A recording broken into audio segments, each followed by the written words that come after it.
Right, mate. I went the wrong way. In case you missed this groundbreaking news, Boothie and I have entered the Dakar Rally as part of the newly formed Mick Exton's Dakar Academy. Joining us will be Mick himself, a British Championship level enduro rider and a complete novice. We'll be lining up in Saudi Arabia with the sole hope of completing the world's toughest race, and you can see the whole project unfold right here on 44Teeth. The Dakar is an amazing adventure, but it's always lacked a little bit of insight in the UK, and it's great having 44Teeth along with Al Fagan, and we're going to bring this out as a much more realistic journey for people to go and do, and that's my big passion with setting the academy up, to share my, this will be heading back for my 9th Dakar, sharing all that with people to get on the dream and enjoy it. Well, we are just days away from the Andalucia Rally, and there's a bit of mild panic going on, isn't there? Yeah, to put it mildly. This bike looks like it's ready for the Andalucia Rally, but it's my bike. Yeah. In actual fact, it's not. We're going to have to strip it all down because I think what's happened is we've assumed the rules for the Andalucia Rally are similar to rallies from before. Yeah. So we've built a bike, under them rules. As it happens, the rules are slightly different. So because we're entered in the enduro class rather than the rally class, we can't run all this sort of front end. Which is just ridiculous. Which is really stupid. We can't run in the rally class because we haven't got the extra fuel tanks built up for the rally bike yet. So we've got to run in the enduro class, which means we can't run all this. We've got to. But we have to run all of this, but we can't run the front. Yeah, the Dakar-esque. Exactly. You can't run this, and it's got to be the navigation system's got to be mounted on the handlebars rather than the headstock, which makes no difference at all, really. No. Apart from the fact that it means that we've got to strip all this down and start again. The Andalucia Rally is, for those of you who are asking, it's a qualifying race for the Dakar. You have to do it if you're a newcomer in the Dakar, and it's just to show that you can ride and navigate. So hopefully, we passed our medical test yesterday, didn't we? Yeah. That's a result. Yeah. Just done medical, no, what's it called? Exercise tolerance test and an ECG. Docs reckon they haven't seen a sporting athlete ever like this. I don't know how I passed that, but I did. What was your heart rate? What was your peak heart rate? Mine went up to 200. I think the guy said to me, "I'm not going to stop this test. Let me know when you think you've had enough." And I just kept on going. My heart rate got to 200, and then he stopped it. I think he thought enough's enough. So well, I got up to 167. My peak was, which, so yeah, I'm not saying anything, but but right. So yeah, like I said, Andalucia is a qualifying race. We're all set to go. Thank you so much to everyone who's donated so far. We'll go through costs and just how much this bloody project is costing, but. Yes, thank you so much to those who've donated so far, and yeah. Sunny! It's sunny!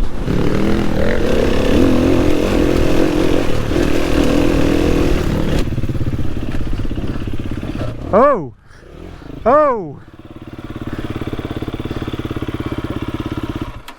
Really good one here. Yeah. As we were saying, big art of rallying is this.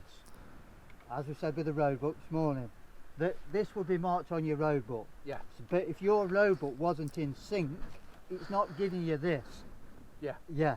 So we've got to be. This is the biggest cause what would take your fun out of the rally.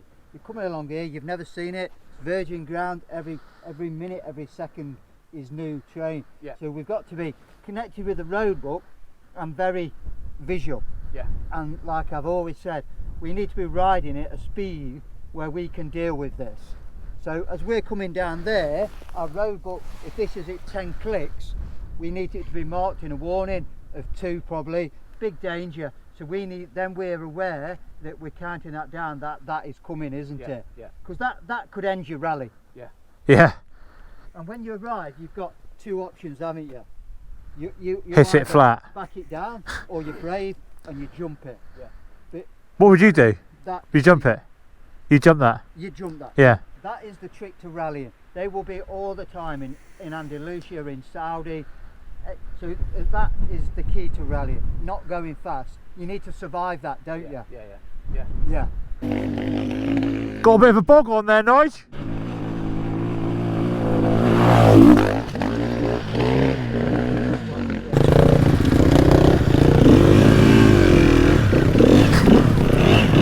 Oh, you bastard.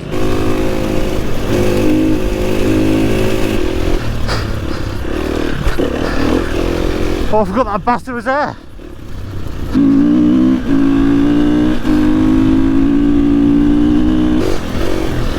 Whee! I got arm pump like you wouldn't believe.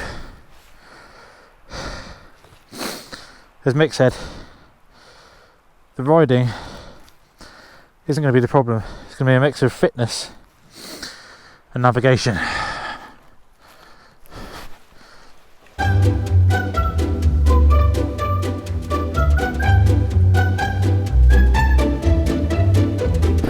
So we just had some proper insight into what happens. Everything from the liaison, or the switch over, the transition from liaison to the stage itself, special stage.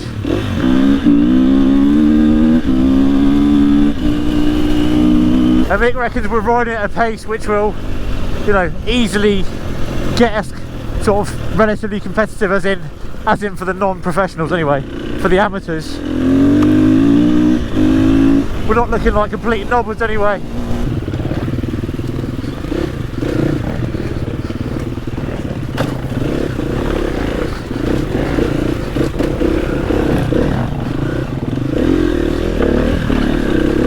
Oh, pissed it, Nige. Pissed it. Rock garden. It's more like a Wendy house.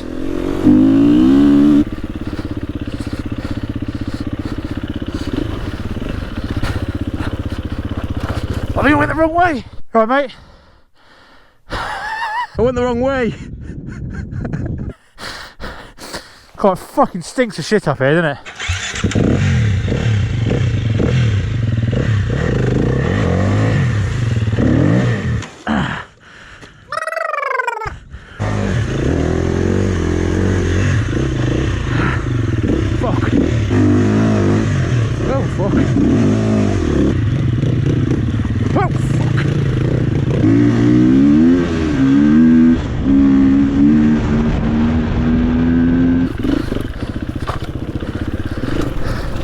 Oh, what a way to spend a Tuesday.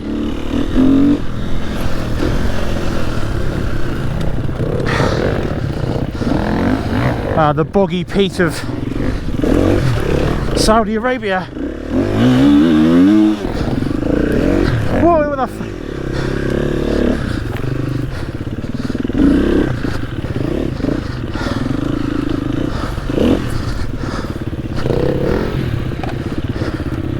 Oh, you bastard. Oh, you bastard. I'm not doing that. That was dead right thing to do. You couldn't have done that any better. If you arrive at something you're not sure, find a way to get round it. I could see it just said dislocated shoulder all over at the bottom. I thought, no. Do you want a hand, mate? And people, I'm sure people out there going, well, this is not Dakar, is it? Well, it's not dunes. Well, it's just time on the bike. Exactly what we need, or what I need anyway. And it's the fitness side of things that need improving. So, and from what we've seen, there are lots of technical rocky bits in Saudi this year, so every little helps. All I'll say is I can tell Boothie is 10 years younger than me, and he's obviously marginally more talented. I mean, to come back from a broken leg, the way he broke his leg, and doing what he's doing is pretty fucking cool. Pretty incredible. There's nothing straightforward about that injury.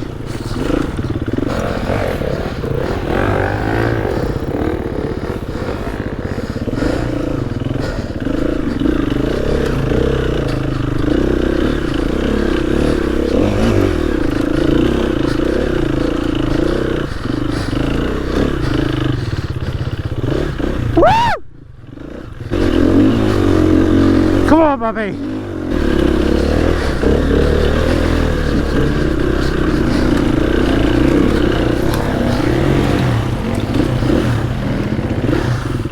wanker!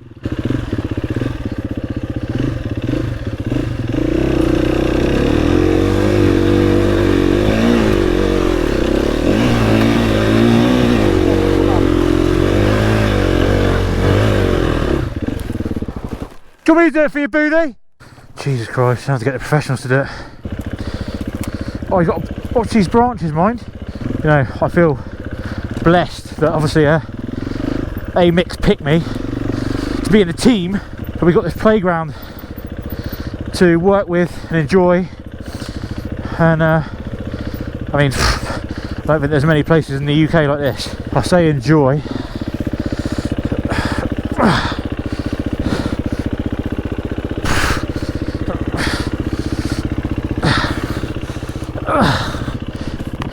What the fuck? Hello? Where are you?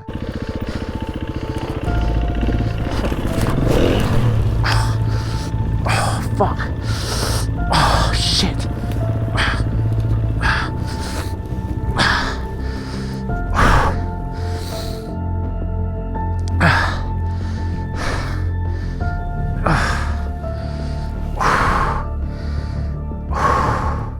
Yeah, I'm alright.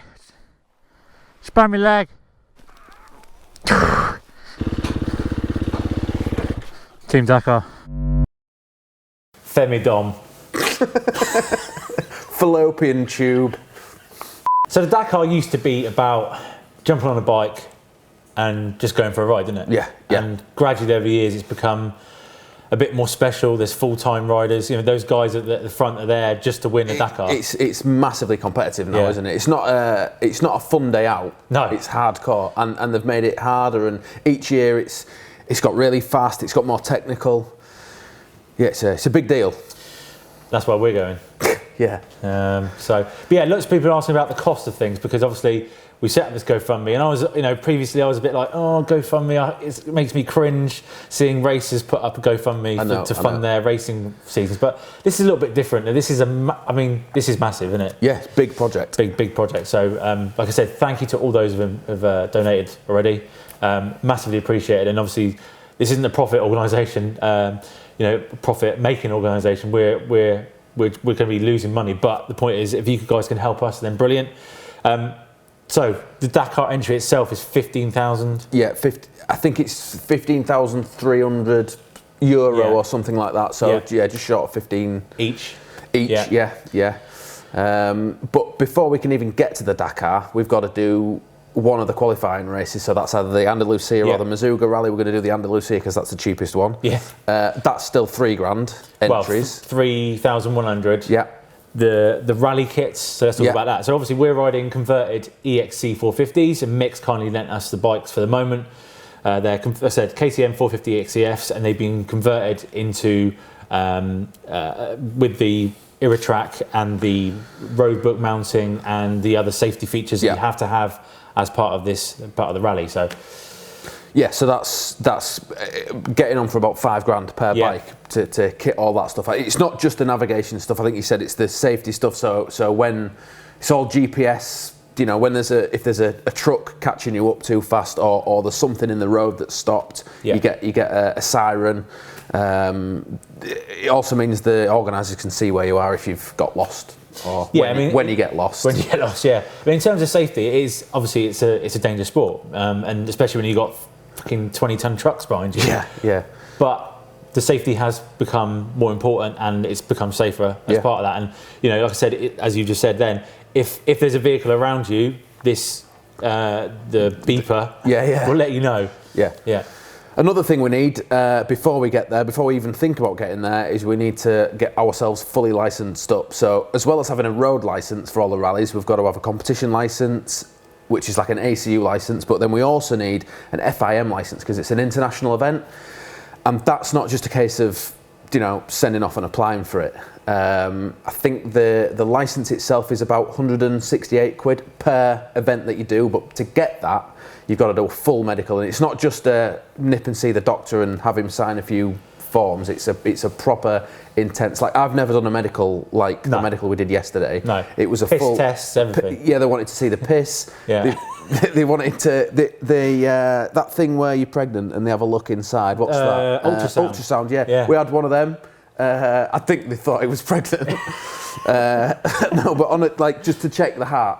I don't really know what I think they're looking at all the chambers and cardio. ECG. Electrocardiogram. I think. No, something cardio.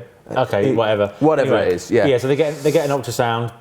They shave your chest. Put loads of gel on, and a nice lady rubs you, touches you, and then you go into the other room and a nice man does the same. So that was a bit more intense. We had to get on a treadmill, and it was like maybe 15 minutes on a treadmill, and it got like more and more and more intense, and it's like watching your heart rate. You like there was about 6 or 7 nipple things. Yeah, we're not doctors. It all looked fine. Yeah, I mean, we passed. We passed it. They signed our forms, but yeah, I mean, them medicals alone, where we got a really good deal, and it was about 500 quid each. But it should have been. I mean, 1,500 quid. Yeah, the other lads paid way more than that. Yeah. You know, I spent nearly a full day trying to get, because we need to do this on a budget, otherwise we're not going to be able to do it. I spent a full day trying to get the best deals. Yeah, like a lot of the clinics wanted 1,500 quid, $2,000 per person to do it. So I was slightly worried that the clinic would be like a little bit of a dodgy backwater. Like proper. Dr. Nick of The Simpsons. But no, it was a proper place. We went to Hampton Sports Clinic where the home of Scottish football. Yeah. I don't know which team plays. Well, it's the home of the national team. Is it like Scotland FC or whatever? Yeah. So I mean, like I said, before you've even got to the Dakar, we're best part of 10 grand each. Easy. Easy. Before we've even paid for the Dakar. And we haven't even got the bikes yet. We haven't paid for the Dakar entries. So like I said, thank you so much to you guys for donating. Thanks, it's been amazing, the feedback we've had, and it's a big project, and I'm hoping that the Andalucia Rally, which you'll see in the next couple of videos, that is kind of an amuse-bouche for what's to come for the main event of the Dakar. And hopefully you can get a bit more an insight as to what happens. We have no idea. No. We're obviously going to rock up with some GoPros and see what happens. Yeah, see what happens. A bit of the blind leading the blind, won't it?